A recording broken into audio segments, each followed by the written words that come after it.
नमस्ते दोस्तों, मैं हूं अनिल और स्वागत है आपका और एक नए मोटिवेशन वीडियो के साथ। कहते हैं नेक काम और सक्सेस का कोई एज नहीं होता। ये कहावत आपने सुनी होगी। आओ हम चांद की किरदार अपना ले, दाग अपने पास रखें और रोशनी बांट दे। कोई भी अच्छा काम करने के लिए ना दोस्त, तुझे बड़ा बनने की जरूरत नहीं है, बस मन साफ होना चाहिए। आज मैं आपको उस बच्चे की कहानी सुनाने वाला हूँ जिसे सुनने के बाद आप ये बहाना करना छोड़ देंगे कि मुझे तो आज तक मौका ही नहीं मिला। ये कहानी मैंने अपनी बचपन में स्कूल बुक में सुनी थी। ये सच्ची कहानी कई साल पहले की हॉलैंड देश के हैंस नाम की एक छोटे से बच्चे की है, जो सिर्फ अपने आइडिया और साहस की वजह से बिना कोई साधन के अपने शहर को एक अचानक आने वाले बाढ़ से बचा लिया। हॉलैंड, जिसे हम नीदरलैंड के नाम से बेहतर जानते हैं, जो कि एक यूरोपियन कंट्री है। हैंस सिर्फ 10 साल का एक छोटा बच्चा था जो रोज स्कूल जाता था। वो बचपन से ही डैम्स और डाइक्स के बारे में सुनता आ रहा था, जो कि हॉलैंड का एक अहम हिस्सा है। ये डाइक समुद्र के सतह से सटा हुआ था और हॉलैंड को बाढ़ से बचाने का एकमात्र जरिया भी था। क्योंकि हॉलैंड का बहुत सारा हिस्सा समुद्र से घिरा हुआ है, इसलिए अक्सर समुद्र की फूलता पानी और डाइक्स के बीच में एक भयानक जंग लगी रहती थी। हैंस की स्कूल डाइक के पास ही था।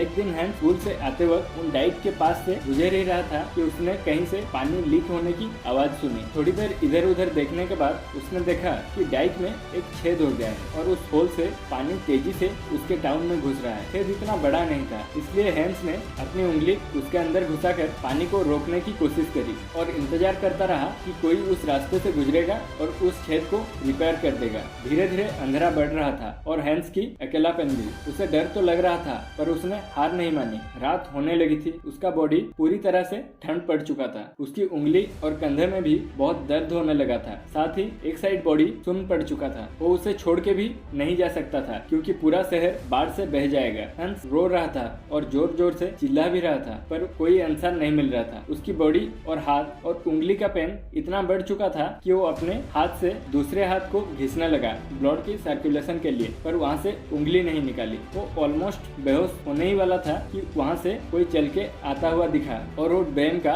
एक मजदूर था, जो पूरी रात काम करने के बाद सुबह के अंधेरों में रिटर्न आ रहा था। तो जैसे ही हैंस को देखा, वो समझ गया कि डैम में लीक हुआ है। उसने जल्द से जल्द हेल्प मंगवाया और छेद को रिपेयर किया। उस दिन हैंस की वजह से हॉलैंड का एक बहुत बड़ा हिस्सा डूबने से बच गया। हैंस तब तक बेहोश हो चुका था और दूसरे दिन सुबह जब वो उठा, वो हॉलैंड का सबसे बड़ा हीरो बन चुका था। कई साल बीत चुके हैं, पर हैंस की काम को आज भी हॉलैंड याद करता है। ये कहानी से क्या सीख मिलती है जानते हैं दोस्तों? अगर मन में कुछ ठान लिया जाए कि करना ही है, तो वो काम होकर ही रहेगा, चाहे उसके लिए कितना भी मुश्किल क्यों ना आ जाए। एंड में बस इतना कहूंगा, संघर्ष से कभी डरना नहीं, क्योंकि ये भी एक कहानी है जो सफल होकर सबको सुनानी है। मिलते हैं और एक नए वीडियो पे। जय हिंद।